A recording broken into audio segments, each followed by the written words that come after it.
Nako, bare months na at kabi-kabilang holiday gatherings na naman ang ating pupuntahan na may masasarap na pagkain. Kaya ang aming team nakahanap ng mga sangkap na pwedeng bumida sa handaan.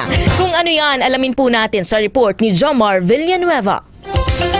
Ang sikreto sa masasarap na pagkain, kailangan ang ingredients de kalidad din.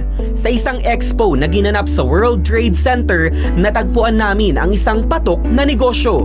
Handog nila ang iba't ibang sangkap tulad ng premium quality powder, filling, food coloring, seasonings at iba pa. Sa ngayon, ang Elufa Multilink Incorporated ang supplier ng iba't ibang ingredients para sa mga kilalang food companies. Sa kabila ng tagumpay ng negosyong ito, meron silang sikreto. Kung mayroon tayong gagawin, kailangan natin sanggunin muna sa Panginoon. At the same time, samahan natin ng gawa. Kasi sabi nga sa Bible, faith without work or action is dead. Dahil sa Panginoon, nagsimulang mabuo ang kanilang negosyo. Pataas din ng pataas ang trend ng kanilang kita. Company mo to, Lord. So kung company mo, hindi mo ipapahiya. Pinanghahawakan nila ang pangako ng Panginoon na kailanman hindi niya tayo iiwan o pababayaan. Na ang tithes is susi. Oo.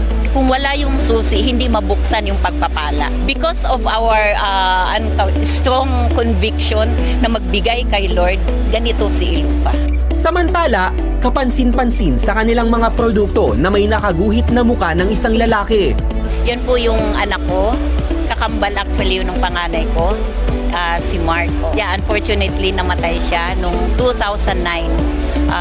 2 years after na ma-establish ang Elufa, ang dahilan ay dengue.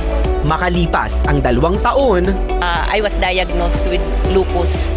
I was bedridden and walang hope na mabuhay kasi halos lahat ng organs ko dinaanan ng disease.